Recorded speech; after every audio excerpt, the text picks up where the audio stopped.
raise your hand and we'll call you on, and then you guys can ask Brother Hamza his questions. Not all at once.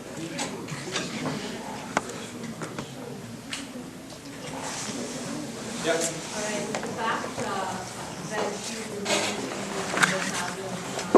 there's so many different religions that have their For example, I grew up in India, so Hinduism and Buddhism simply much more exposed to me than somebody else who was born in maybe an Arabic setting. How would you explain the different beliefs? Like, if this was the universal truth, why isn't everybody exposed to it to similar degrees? Why do we have to sit and argue? Because the atheistic thought of school is also part of the human brain, right? So the fact that I'm questioning the concept is also real. So why is that any different than believing it? Okay, that's a very good question. First and foremost, if something's a universal truth, it doesn't necessitate now that therefore everyone is going to believe in it automatically. Okay? For example, we still have people who believe that the earth is flat. You know, there's a universal truth that the earth is round, but there's some people who believe that the earth is flat. Now, just because it's a universal truth, or it's a truth, it doesn't necessitate now. We can't extrapolate that everyone's now going to believe in it. And also to claim that atheism is related to questioning and thinking, I think that's unfair.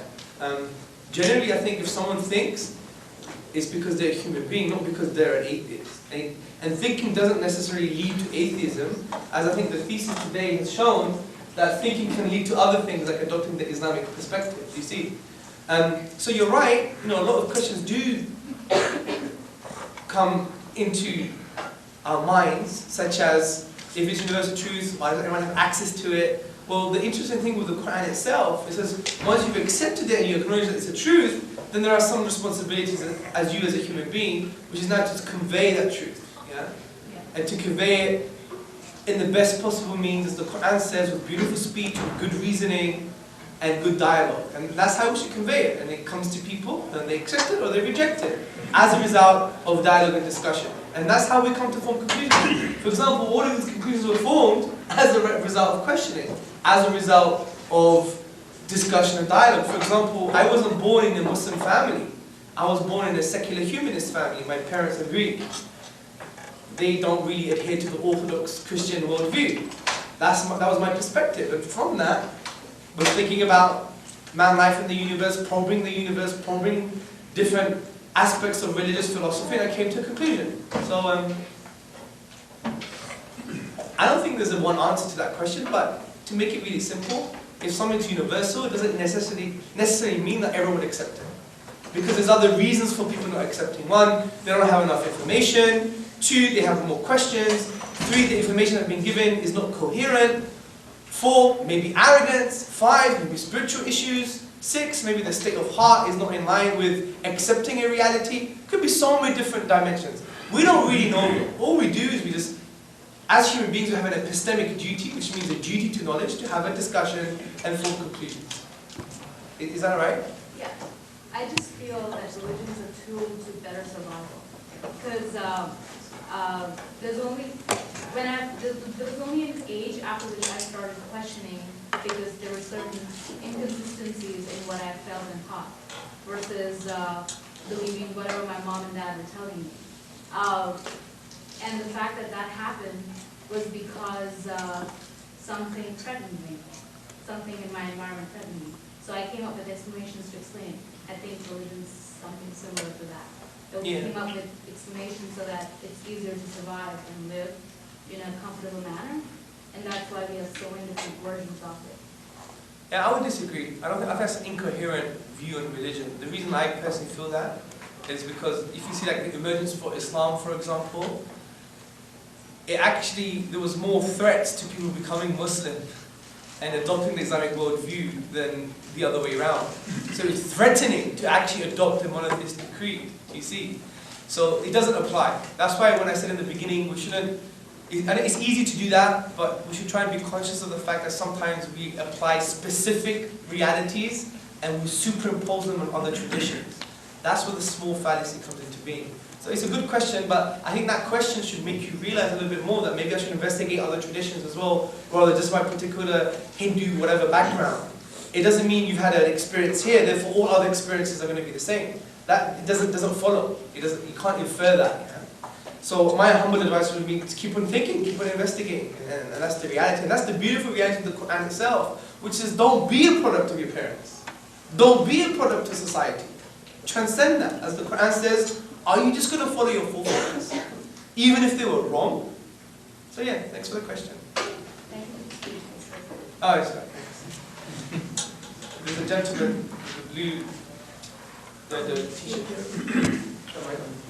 In your talk, you said that the universe cannot be infinite. That will cause too many paradoxes. Why do you think we know God is infinite? Why doesn't that cause paradoxes? That's a good question. See, we're not saying the concept itself causes paradoxes. We're saying taking that concept and applying it into the universal world, the world within the universe causes paradoxes and contradictions. Do you see? Because if that concept remains abstract in a mathematical sense, it's actually coherent. Any mathematician will tell you, with certain actions and conventions, the concept of the infinity does make sense. However, as the philosophers say, there's no ontological export into the real world. You can't export the concept of the infinite and bring it to the real world. That's all we say. Then we suspend our judgment outside of the real world. It doesn't mean there's contradictions in metaphysical realities. Do you see? So we're talking specifically within the real world. Is that alright? Yeah. Okay, good. My question is a bit follow-up on that.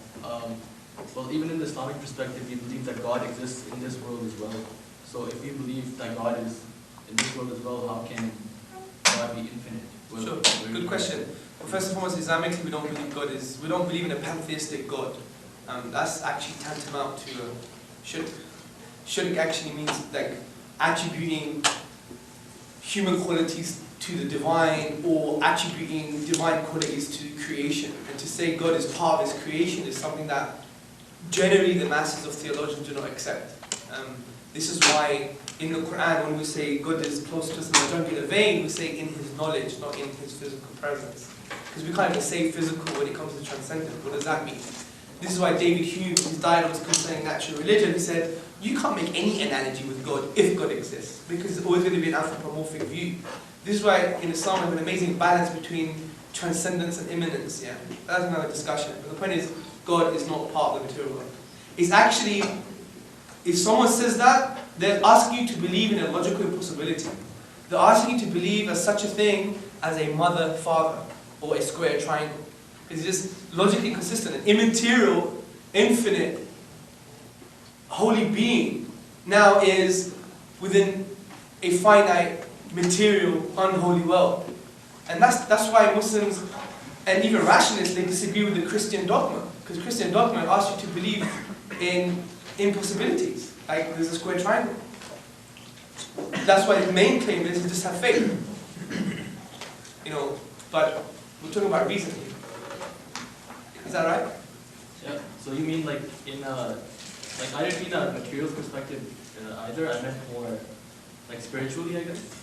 But I guess what you're trying to say. Yeah. See, in Islam, good question. In Islam, we believe spirituality means having a connection with something external to the universe. Do you see? That's what it means. Any other questions?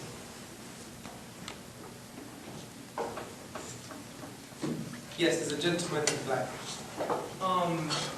In your lecture, you made an argument for the Quran that it couldn't have been written by an Arab or a non-Arab, and it also couldn't have been written by the Prophet Muhammad because he himself is an Arab. Am I correct? So that was one of the by God. Why? Like to me, someone could be the best at something. So like. Best hockey player could be Wayne Gretzky. If he is the best and no one else could possibly be better than him and no one will ever be better than him, that still doesn't mean he couldn't have played hockey. because he is still a human, and no other human would be as best as him. So I just see Okay, good. a hole in that argument. Well, I think the hole is in the analogy you just provided, right? Because the analogy is saying that it's about ability. We're not saying this. We're saying that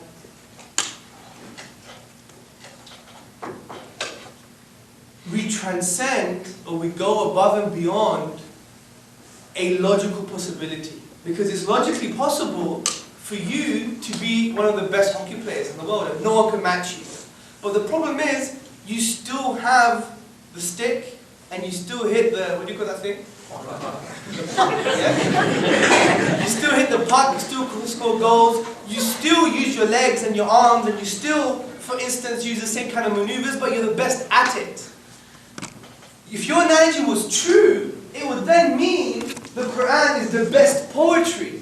It would then mean the Quran is the best prose.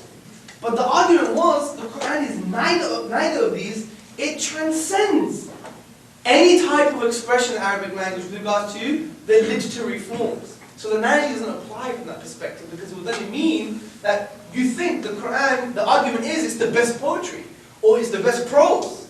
But it's not. We're not talking about that. We're saying it transcends any unique literary form of any literary form of the Arabic language. This is why I think your analogy is not working. Did you understand that? Yeah. Okay, cool. Thank you. You actually mentioned that during the course of your lecture that you don't necessarily agree with the second miracle, the natural phenomenon. Could you elaborate why you wouldn't? Yeah, because, I don't know, because what it does, it presumes, see, I use this as a cumulative case, so just add a supporting case. You know, how can the Prophet Muhammad sallallahu alaihi wasallam have known mountains have stake-like structures, that they stabilize the earth underneath the mountains, which is like isostatic according to modern geologists, etc., etc. It's an argument, but I'm not that happy with it, I'm saying, just from an honest perspective, is because there's two things. First and foremost, what are we doing? Are we taking the meaning of the Quran, or are we weaving the scientific theory through the Quran? Or are we doing the other way around? Also, what if it was wrong? What if the Quran was wrong? We presuppose that scientific naturalism is the only way to form conclusions about life. But it's not. This is why in the West we need to grow up. Because many Western philosophers of science, they even know this. Study the philosophy of science. Please study the philosophy of science. You will see how crude it is as a methodology. It just shows particular things. It doesn't even make truth claims in the first place. This is why we talked about it leads to skepticism most of the time. But the point is that it presumes scientific naturalism to be true. And scientific naturalism is not necessarily true, because it can't prove moral truths or feelings like love. Imagine you go to your wife and say, honey, I love you. And she goes, it's just chemical in your brain jar. Yeah? Imagine if she said that. How would you feel? It's just chemicals in your brain. Come on, dude. We want people to express ourselves properly. It's the equivalent of taking chocolate, okay? Yeah? It doesn't work. But significantly, science can't prove, as we said, that empirical realities can't prove things like mathematics and logically necessary truths like numbers. You need numbers before you have science. And to argue science justifies numbers, we'll be arguing in a circle. So it presumes that a certain particular methodology is the only way to form conclusions about life. And it's not. Do you understand that? Thank you. Yeah, the question. I did have actually a question, just I wanted to add to natural sciences, just the word science itself. We give it a lot of basis when we don't realize that it's only trial and error. And we keep saying that it's going in that way and that's the right way, and somebody 10 years down the road says, no, it's wrong. Yep.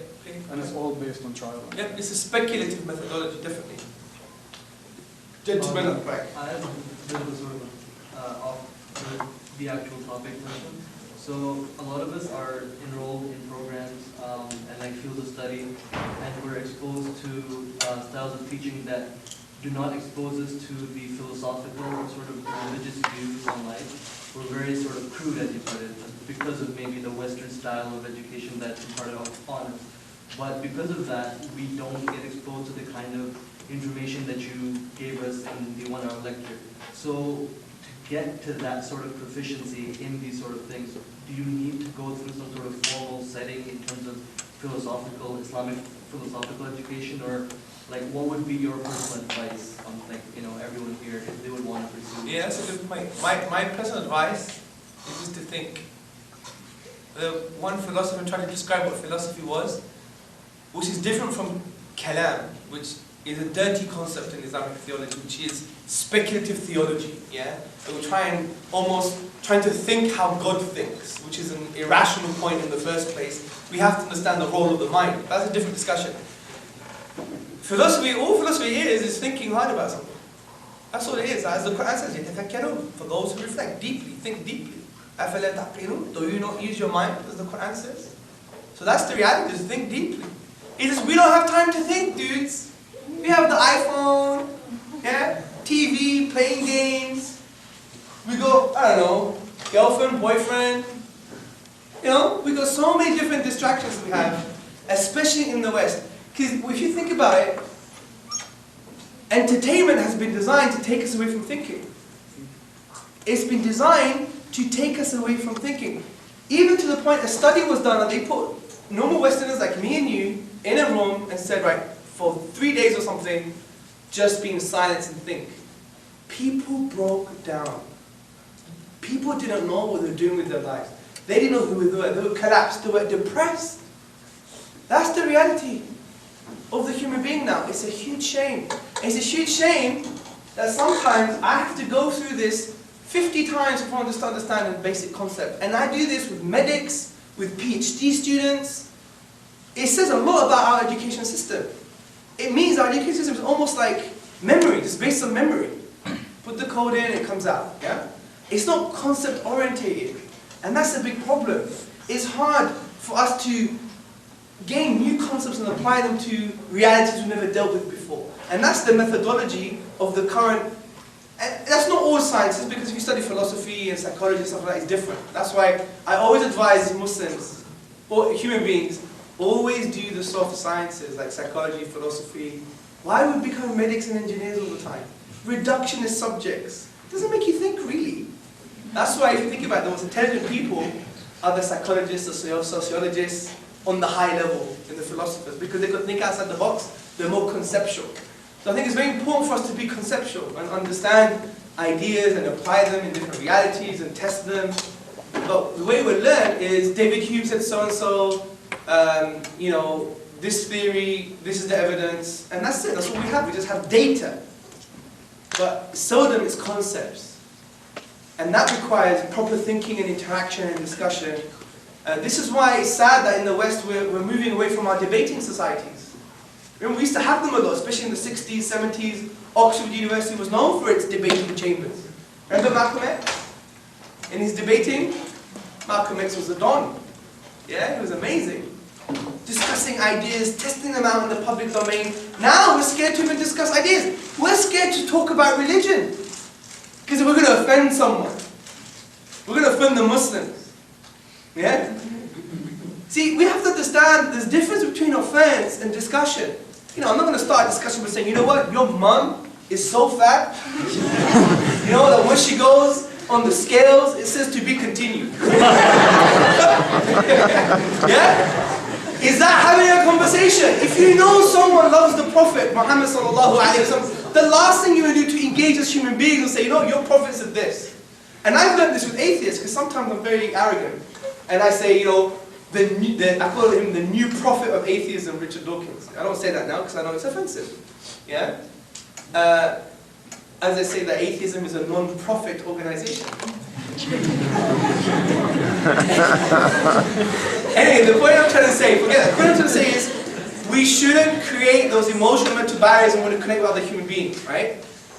But discussion is different, because even in medieval Baghdad, in Baghdad you have the first universities, the first hospitals in the Muslim world, right? So when you graduate, you have that thing with the string coming down.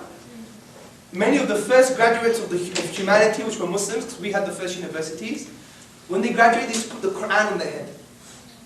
To say that I'm clever, but the Quran is highest knowledge. Yeah?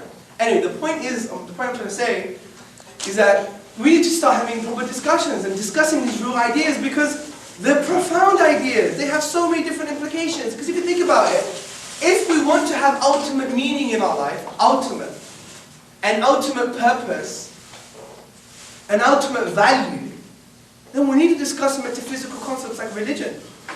Because they answer these. Because in absence of this, you don't have an ultimate value. Because what difference does it make if I was an angel and you were a devil? We're going to be worm buffet. We're going to be worms meat. What difference does it make if you were studying all your life to find the cure for cancer, or you were the politician to find world peace? What difference does it make if the universe never existed at all? This is why philosophers like Arthur Schopenhauer, he would say things like, I wish the world would never exist. He wrote an essay on suicide. So if you really think about the implications of having a non-religious philosophy to life, or having no God, then we can't claim ultimate value. We can claim value, but not ultimate value, ultimate purpose. Yeah. Even according to the scientists, what are we? We're in a sinking ship. The universe is going to die one day. We're on the Titanic, guys. So what's the point of reshuffling the deck chairs, as they say? Or giving a glass of milk to the old granny? It doesn't make no difference. We're going to sink. So where's the ultimate value? You see? So thinking about the implications of these things makes us maybe think a little bit harder about what does it mean to be me as a human being. And maybe you come back to the same position that, okay, it's nothing. I'd have to create my own value for my life. Maybe you'd come to that conclusion. But if you're reasonable, I think you will.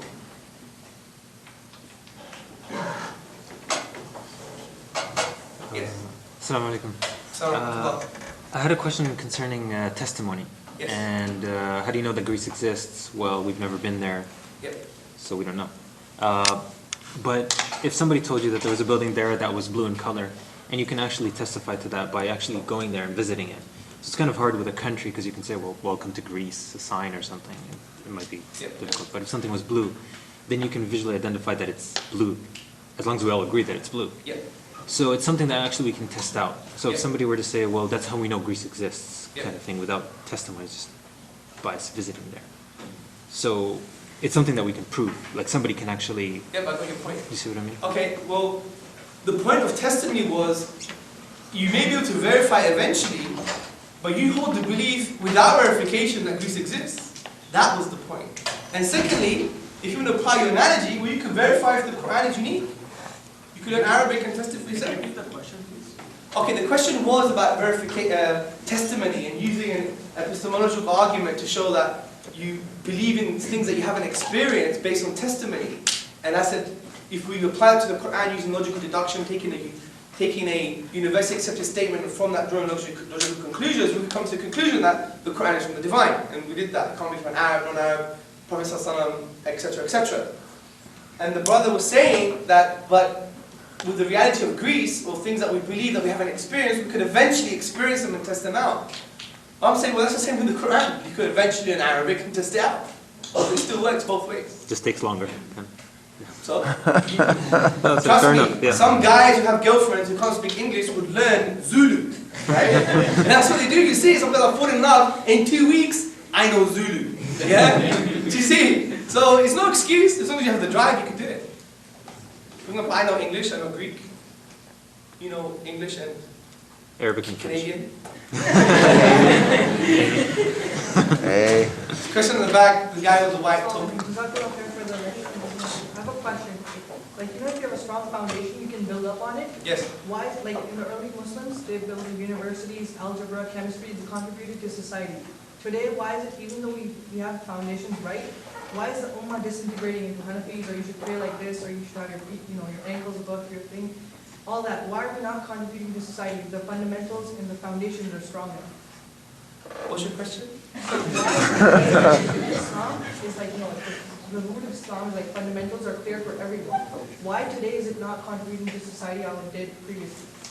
So why don't we have a good civilization, please? Why is the Muslim world a mess? Yeah, if the foundations were the same 1400 years ago, and No, I appreciate that, but how does that relate to It's not being a religious. Hanafi or moving your trousers above your ankles. Because like that's what we're always arguing about. Oh, I see. That's a different topic though. Yeah. Okay, but first and foremost, that's a different topic. It's an internal topic. Yeah. Don't wash your dirty underwear in public. Anyway, let me answer the question. I think my humble opinion, one of the main reasons the Muslim world is in utter darkness, backward and decay is as a result of this very juicy, contested word called politics. Yeah? Because a political situation, because we don't have our own governance unique to our own heritage. Simple as that. Because when we did in the Muslim world, when there was like Quranic Islamic values implemented comprehensively, we had the sciences, we had amazing Muslim cultural products, civilization, etc. And what you have to understand is like, civilization and progress is not a product of Western values. If you read, and I learned this from a brother today, where is he? You drove me here. Is he here? Dropped you off. Oh, there he is. What book was it called, bro? Clash of Civilization. Clash of Civilization. According to the book, according to the brother, according to our conversation today, he said to me that it's not a product of just Western values, this whole progress and all this material gain. Because if you look at other civilizations that didn't hold Western values, they still had the same type of progress. Communism, etc.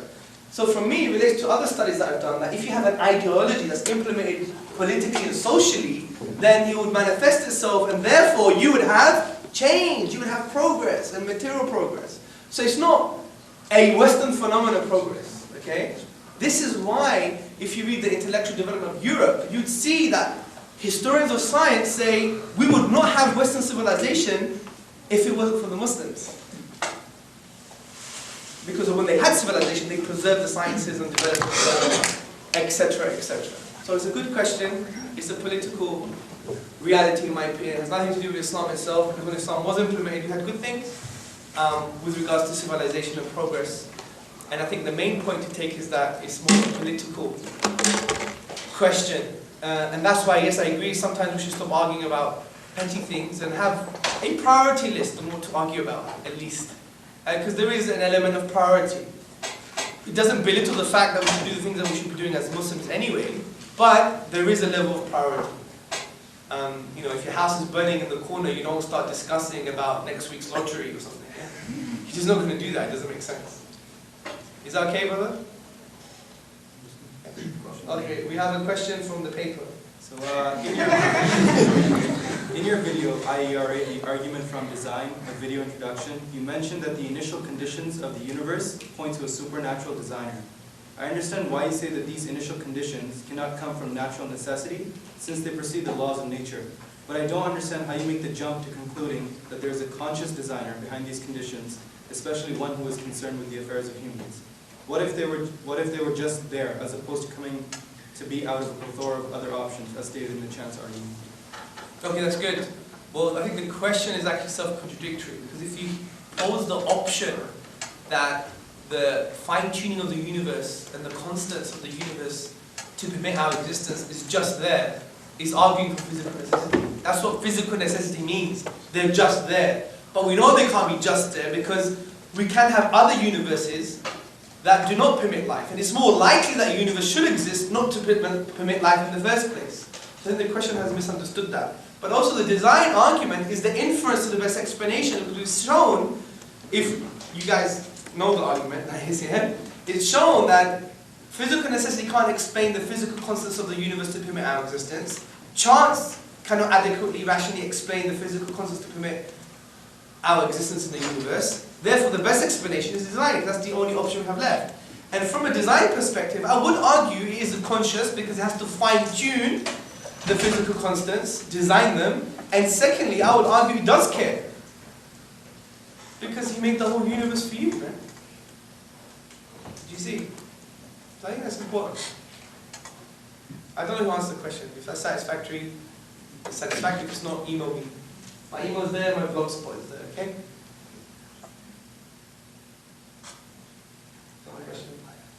Can you jump in? I was just wondering, what do you think of Hume's problem of induction and how that relates to causality and that being like innate knowledge? Good, there's two things. Hume's problem of induction was regarding first the design argument as well, because he said if the argument of design is an analogy, it's a weak one. But we say it's not an analogy, it's an inference to the best explanation, which means we are reasoning to a conclusion. So the human eye doesn't apply.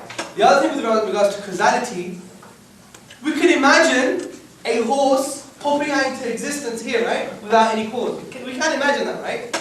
We can't we?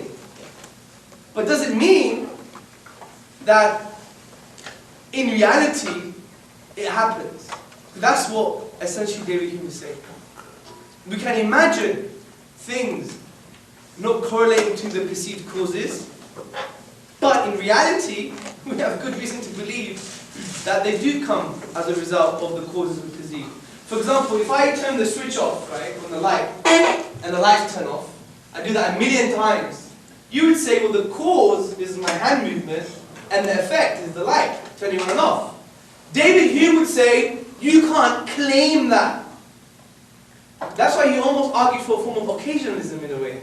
Like it's not really, you can't really claim there's a direct cause and effect. That's equivalent of saying we can imagine that it wasn't caused as a result of me, but in reality, every time I do it, it's caused as a result of me. I think that's the easiest way to deal with David Hume's view on causality. I don't know, if you've got something better, then bring it to the table.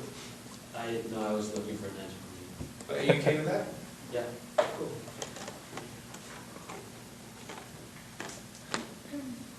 The gentleman with the checkered jumper. Yeah. You don't give your name when you ask the questions, man. My name is Humour. Humour, oh, what a beautiful name. Yes, thank you. Let's hope you live up to it, though. My question. By saying between 3 women, I don't think you are. I'm kidding. I'm kidding. They may be your sisters, dude. I'm giving you benefit of the doubt. You know I'm only kidding, right? Yeah. Just gave me red right now. My question has to do with well, the way you started off your speech, I really liked it because you described the 2 schools of thoughts. Now, I guess my question is, it specifically has to do with the concept of a miracle, Okay. I guess in Islam. How do you explain that? Is that a rationalistic point of view? Is that an empiricistic point of view? Or is it a mixture of both? For example, you know, the miracle of the Prophet pointing up to the moon and it splitting. Yeah. Or Jesus' birth as his virgin birth. Yeah. Like these type of miracles, how do we explain them? Or I guess, is it okay if we can't explain them? Do we just say it's by God and we just leave it at that, or do we go a step further? That's a very good question. I look, see, with regards to miracles I've been told historically, we can't prove that they were miracles and apply them now in reality. So look, it's a miracle. Because some would say, well, it's just based on historical testimony. It's in the Quran. It's a document that's claiming this. So the reason I believe those miracles were miracles, because the Quran says so.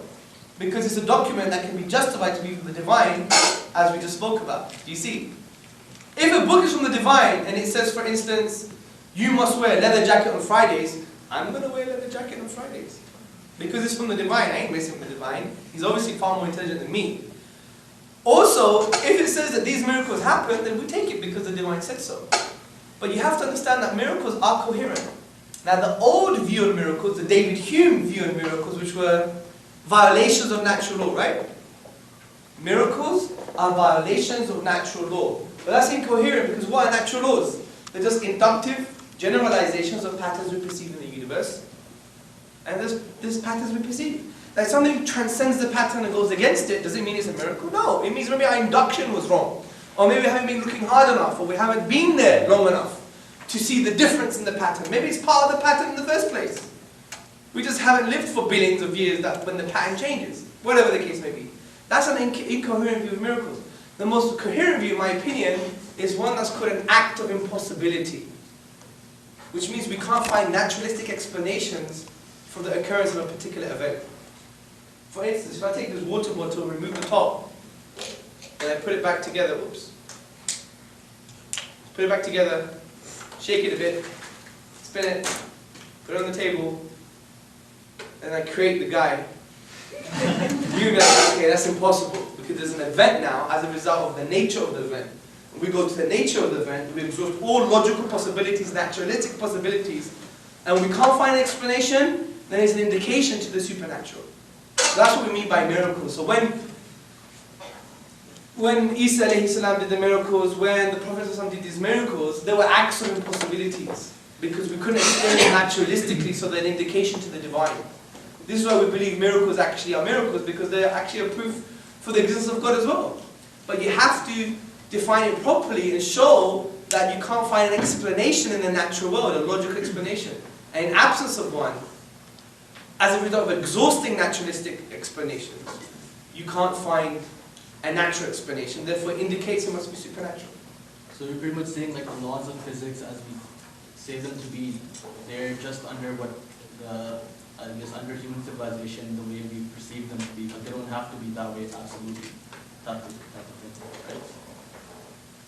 Like, I'm saying that that's the conclusion we reached, but that doesn't necessarily mean that's the correct conclusion. Yes, yeah, I would agree that. Another way of doing it is saying that a miracle is an event that lies outside the productive capacity of nature.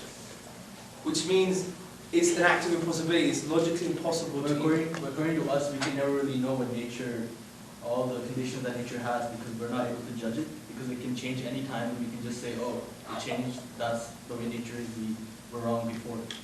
No, but there's some things, we're talking about some things that are definite in nature. Okay? For example, universal principles, like gravity. Like if I drink from this bottle, and when I drink half of it, it's less than the whole. Yes. Yeah, stuff like that. So when a lot of times people say that Moses split the river, where was gravity then? You know, how could he? Yeah, that's why we say it's a miracle. But according to that argument, then, you know, people who are doing suicide bombings, they think that, oh, the book is from the divine, and their interpretation we say is wrong. But according to them, it's right, because they're saying it's from the divine, and that way... Okay, but that way, the two different ideas, you're falling for category mistake here, right? You're categorizing two arguments, right? Into one. No, there's two arguments here. There's one argument of saying, is something divine and are miracles possible? Yes. If Moses did do that, then it's possible, because we can't find naturalist explanation. So you just justified miracles are possible. No, but now to infer now, that since the Quran may be divine and some people misinterpret it and do suicide bombing, how does that relate to this miracle? No, it doesn't relate. No, but you started off your answer by saying that first of all, we believe that it's from a divine source. It is, right? yeah. But that also leads us, like there's always the human interpretation of the Quran, right? Of course, that's a different reality though. Right. See, if the Quran has many interpretations, like every book has many interpretations, including the Bible, including the Quran, including non-religious works. That's because human agency interprets the Quran. And that's different. It's more like, what does it say?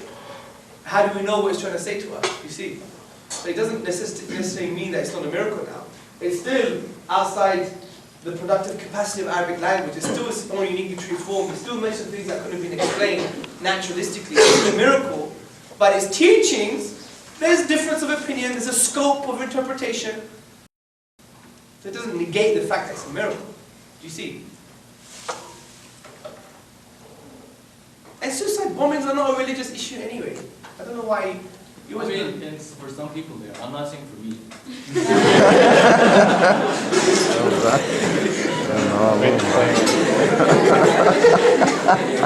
What I mean is why do we quickly say it's a product of it's an Islamic cultural phenomenon, suicide bombing?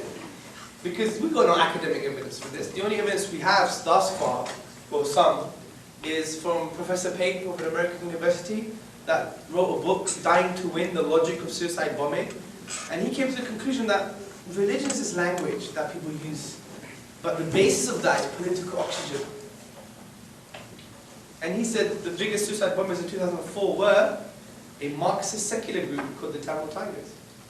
So he's saying that, fine, religion is always going to be used by people who want to justify their cause, but the problem is, what is the underlying cause? It's the political oxygen. It's the perception of being, I don't know, of being transgressed upon politically. This is why a lot of people use excuses like Western troops in their land, the support of dictators. Look at America, we're supporting the evil Pharaoh, Mubarak, Hosni Mubarak of Egypt, giving him $1.4 billion a year. the Bush administration used to support Islam Karimov of Uzbekistan, giving him like almost $1 billion a year. And he was boiling his political opponents to death, injecting them with the AIDS virus, pulling their fingernails out, and also raping mothers, daughters, sisters in front of them so they could denounce their faith. A mad, crazy mufti is not saying this. This is Amnesty International UK. This is Western sources. Why are these people supporting such regimes? So that, for me, is political oxygen. That doesn't justify terrorism. I'm not saying that. But we need to wake up and not be children. Because in political discourse today, we can't even discuss. It's as if someone who would do that, who's a human being, must be something wrong with him. I disagree with that. That's not a good way of looking at human beings. Honestly. There must be a reason. It's not justification, but there must be a reason. So what is the reason? Do you see? Sometimes the reason could be religious. Sometimes. You know, you have even fundamentalist Christians who have this view that they should annihilate all Muslims. Because in Deuteronomy, in the Old Testament, it says, if you don't worship what you worship, kill everything that lives. Even the cattle. That's an interpretation. It's not a valid one. I disagree with it. We study German School of Theology, systematic theology, we know it's an abrogated verse or whatever the case may be. But, you know, we could use religion for anything, man. But just like we use politics, you know, in the name of democracy, what have we done? We've killed people. You know? And even in the name of democracy, we would say there shouldn't be no democracy, right? When Hamas came into power, in the Times magazine, they said, you know what, it seems to me that the American Zionist regime, they want democracy up to a little point. And to be honest, I don't think they want democracy in the Muslim world anyway. If they were given a choice, they wouldn't really totally accept an American worldview, if you like, for instance. They would have their own heritage, their own tradition. As a result of many polls that we've seen. But yeah, so it's political oxygen. That's what I think creates it, definitely. Because think about it. Would we have suicide bombing if there was no occupation? Would we have suicide bombing and terrorism if there was no perceived transgressions? Would that really happen? If that was the case, then yes, these people might be inherently mad. Yeah? Maybe. But, you know, even in Britain, the Joint Intelligence Committee and JTAC, they spoke about if we have aggressive wars that seem to be unjust, we're going to facilitate this. This is Western Intelligence Committee saying this. So, I don't know, I don't have answers, but maybe it's political oxygen. What do you think, Humour? I need time to absorb everything you say. That's good. Very diplomatic answer. Just a couple more questions, Sean, and we'll start wrapping up. Go ahead. One thing is not clear to me, like about what you say, testimony. For example, there are many statements given to the world. Like sometimes it's hard for people to accept. For example, one statement like when a human, like scientifically they start thinking like the earth is round and earth rotates around the sun, sun. For many people it's hard to believe and they like torture the scientists who came with this argument. Another thing we can say about Greece, like for example. But that's because it wasn't universally accepted. Yeah. So another thing we can say about the Greece, right? None of us like been to Greece, but we all accept about Greece. But there's another like fantasy country concept like Atlantis, right? Like most of them we don't believe like there's such thing as Atlantis. Yeah, but the reason you don't believe that because it's not universally accepted. Yeah. Logical deduction, so your question applies completely. Yeah. It's based upon a universally accepted statement. And just to qualify a bit more, is those statements have to be done by people who are qualified to assess a particular reality. This is why I use statements from Western and Eastern scholarship regarding the inimitability of the Quran. The examples you're giving are not universally accepted statements. It's not universal, Atlantis like this, right? And it hasn't reached the level of recurrent reporting that we could even justify for it to be true. That's why we don't accept such statements. Okay. So if it did become, if all the major scientists and historians said that yes, there is Atlantis, we found it, here's the pictures, that would have greater reasons. Even if you still doubt, there's ways for yourself to verify it. So even if you disagree with the view of the testimony of the Quran, there's still ways of verifying if it's actually an inimitable text still. Do you see? Thank you. Yeah. Assalamu alaikum. Wa alaikum assalam wa rahmatullahi wa barakatuh. I was actually the one who wrote the written question about the physical necessity. Okay, good. So I was wondering if you could expand on that.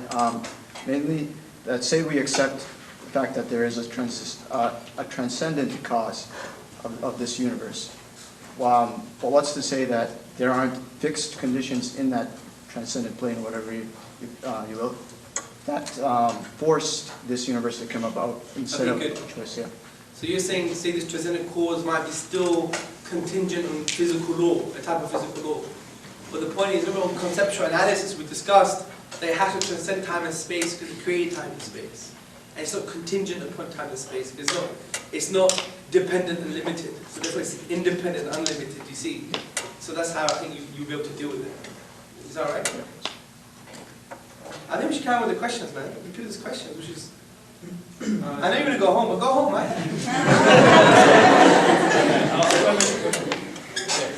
Assalamu alaikum, brother Hamza.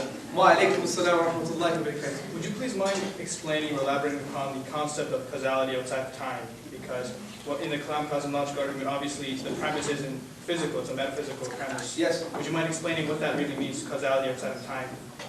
When we say that God caused the universe into existence, that process obviously wasn't something sequential. Okay, let me tell you something. Do you have the answer to this? Not fully. I mean, I have some sort of an answer, but it's not completely clear. I mean... Okay, good. Thank you. Good. First and foremost, the presumption that there can't be causality outside of time means that causality can be defined only things that come into exist within time. There is no philosophical consensus on what causality is, and many definitions do not peg it onto time. Causality is not contingent on time. So we go to the most basic definition: is whatever produces an effect. Whatever produces an effect. And also, there's some things that don't require time, but yet are still cause. Let me give you an example. I need you as an example. Say I'm Bruce Lee. Be like water, my friend. Yeah? And I'm gonna relax. I got the 1-inch punch, right? So I'm a 1-inch punch. Now say me pushing into his stomach, look, yeah? See that? What came first? The push or the indentation of his belly button? Yeah? What came first? Tell me in time, quick. Why? Where's the perception? The indentation is exactly the same time as my push.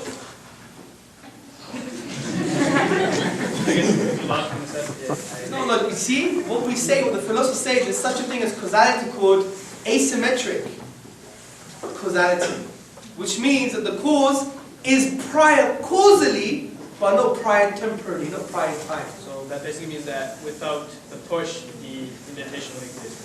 Now what I'm saying is, you don't require time to understand that cause and an effect can happen. That's my point. Because time only allows us to see it as a sequence, but it doesn't mean there's something that causes and produces an effect at the same time. Such as an indentation of your elbow on the pillow. What went first? The movement or the indentation? But once it moves, the indentation happens at the same time. So it's prior causally, but not prior temporally. It's not prior in time, but prior in cause. Make sense? Yeah. No, thank you. Question? There's one up there with the gentleman with the hat and the white top. I have a question about you have three things that you started off with proving: God, Quran, and the Prophet's Sunnah. Yes. I have a question about the second one, which is Quran, and you have you have provided like three perspectives, or you use three arguments. Yes. Primarily literary, natural phenomena, and numerical constant. You can read my writing. Yeah. So I usually start with three because it's easy for me to approach. But my problem is with the literary part, because it's hard to explain if you don't, like if someone doesn't have enough knowledge of Arabic, right? Were you here in the presentation? Yeah. Oh, you were, okay. I was. So my question is, from the literary perspective, there is you talked about psycholinguistic analysis, where yes. you can take the background of the revelation and see, if there is any personal, message that got into the revelation. Yes. Because if it was, then it means the prophet wrote the Quran. Yes. Right? And you also, and the other thing is, you Well, talked about in fairness, that was the reason why it can't come from the Prophet Muhammad sallallahu alaihi wasallam. Right. So, and the second thing is about the poetry, prose, and... Yeah, it's a unique literary form. Right, unique forms. It needs a deep knowledge of Arabic, right? Yeah, but I used a method to show that you don't need to know Arabic at all. If you accept a universally accepted statement, then you could draw logical conclusions. And that's what we did. We didn't need to know anything about Arabic. We just took a statement that's universally accepted amongst the people best placed to understand the Quran. It hasn't been challenged or by anyone capable of challenging the Quran from a linguistic and literary perspective. Therefore, can it be from an Arab? We said why it can't be. Can it be from a non-Arab? No, it can't. Can it be from Muhammad sallallahu alaihi wasallam? No, it can't. Can it be from the devil? No, it can't. Therefore, the best explanation is the divine. So that's what we did. I think that's easy to explain. You don't need to know anything about Arabic language. Right.